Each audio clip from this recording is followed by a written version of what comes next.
Buenas noches, mi nombre es Joanny Arredondo, soy de la materia de psicoterapia.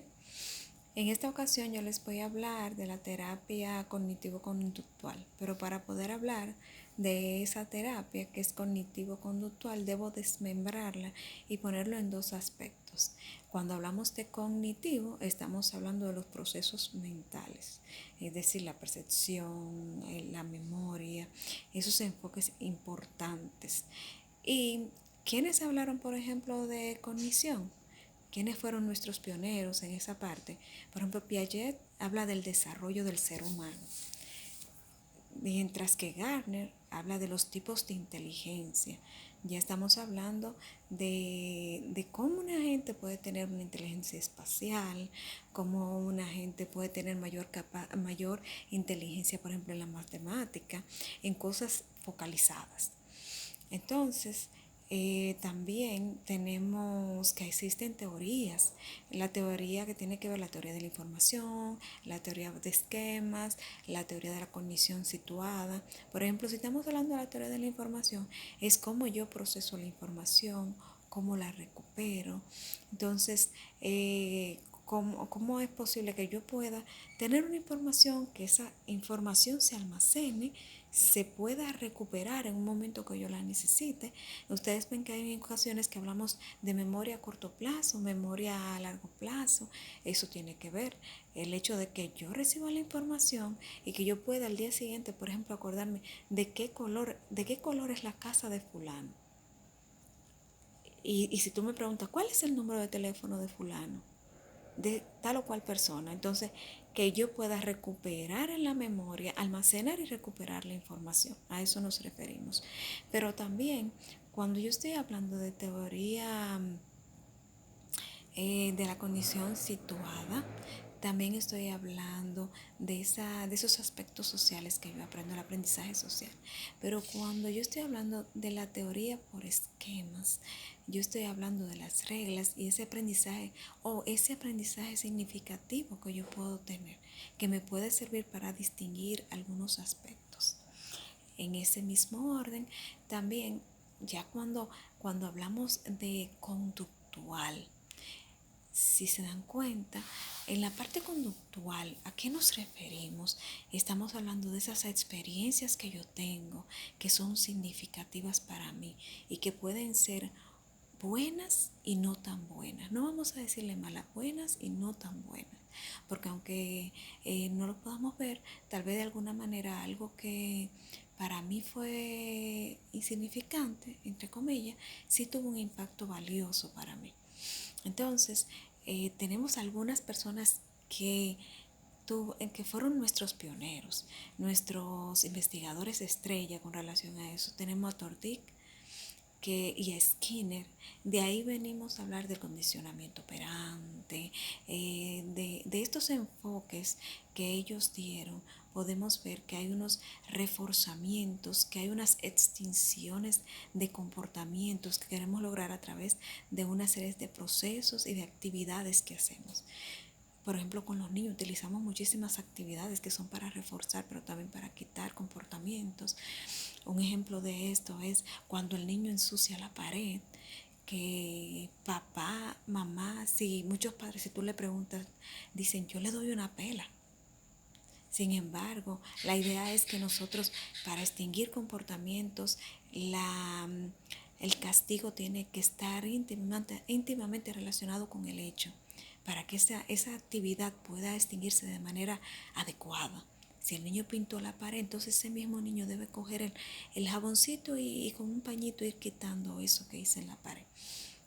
Entonces, pero cuando yo a dos aspectos tan interesantes como es la parte de la cognición y de la parte conductual, si lo vemos así como terapia cognitivo-conductual, es interesantísimo, porque entonces estamos hablando que tiene un aval científico, que es posible que podamos conocer comportamientos de cómo la memoria procesa eso que yo recibo, pero también cómo mi conducta lo procesa.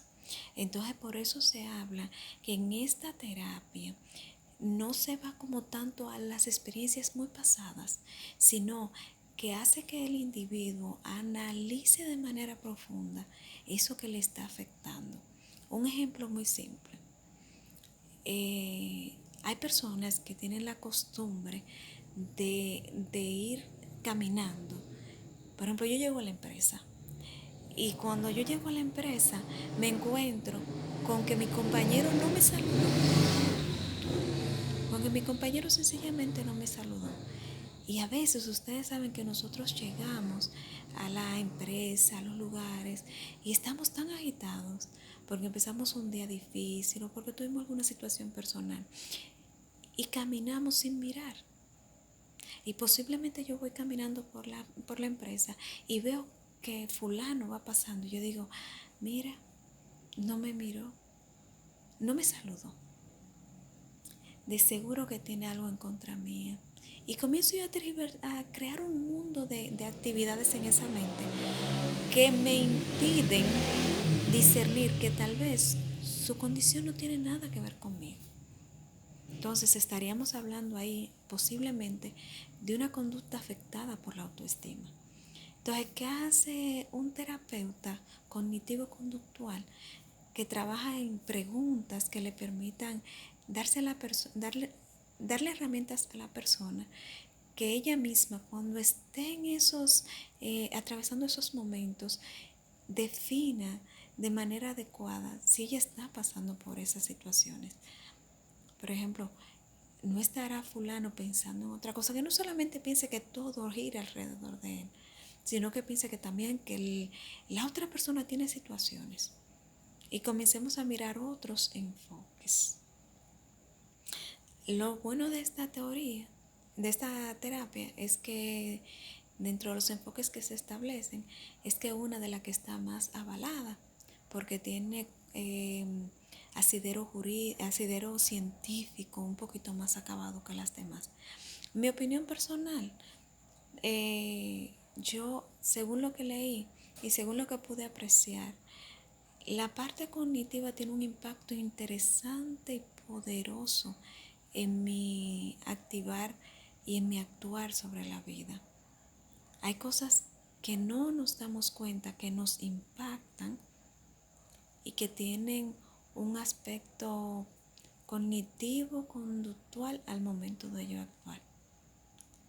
Y ese ir llevando al paciente de que se dé cuenta que qué le está pasando es interesantísimo porque tú lo empoderas al paciente.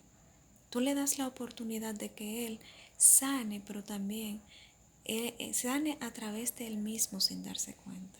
Y es más poderosa la sanación. Porque quien tiene baja autoestima, por ejemplo, hasta que no se evalúa no puede salir de ese cuadro.